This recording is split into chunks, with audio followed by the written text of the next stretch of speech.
militar en servicio, que además desempeñaría como funcionario de Cofadena, fue aprehendido por la presunta comisión de delitos vinculados al uso indebido de bienes del Estado, uso de influencias y otros. Aparentemente, el ejecutivo militar habría malversado recursos de la institución. Procedido a la aprehensión de un miembro de las Fuerzas Armadas por el delito de uso indebido de bienes del Estado, uso de influencias y beneficios en estación del cargo.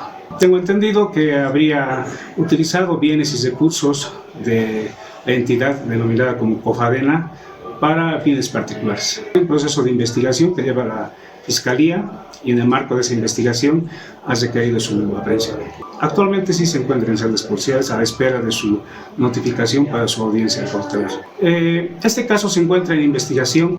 Los detalles al respecto están todavía en reserva porque la investigación continúa y seguramente se va a ampliar y citar a otras personas.